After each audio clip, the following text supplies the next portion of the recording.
According to the Southern Poverty Law Center, Frazier Glenn Cross was a one-time Grand Dragon in the Ku Klux Klan here in North Carolina. News 13's Kimberly King joins us. Kim, when did he live here?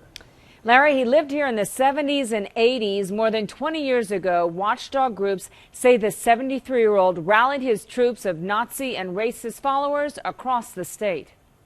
Frazier Glenn Cross, who also went by the name Frazier Glenn Miller, has roots here. Well, he lived in North Carolina for a very long time, actually. We spoke by video cell phone with Heidi Beirich of the Southern Poverty Law Center. She knows groups Miller founded in North Carolina. And that's where he was the Grand Dragon of the Carolina Knights of the Ku Klux Klan. This was Miller heading up a march in Raleigh, and when he was young, touting his service. I served 20 years in the United States Army, 2 years in Vietnam, and 13 years in the Green Beret paratroopers. Miller had a major role in the violent Klan Nazi caravan in 1979 that ended up as the Greensboro Massacre, where 5 people died. He is a hypocrite, he is a liar, and he's a murderer. Black Mountain attorney Kirk Lyons handled a criminal case indirectly involving Miller. For closure, for the grieving families of the Shelby Bookstore murders, they should reopen the case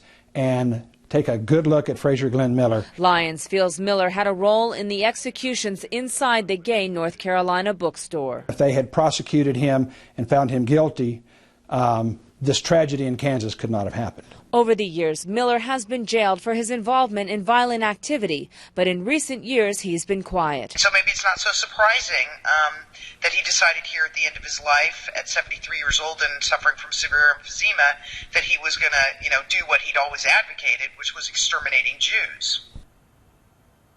Miller has run for political office, including a one-time run for North Carolina governor, saying he wanted to cleanse the country.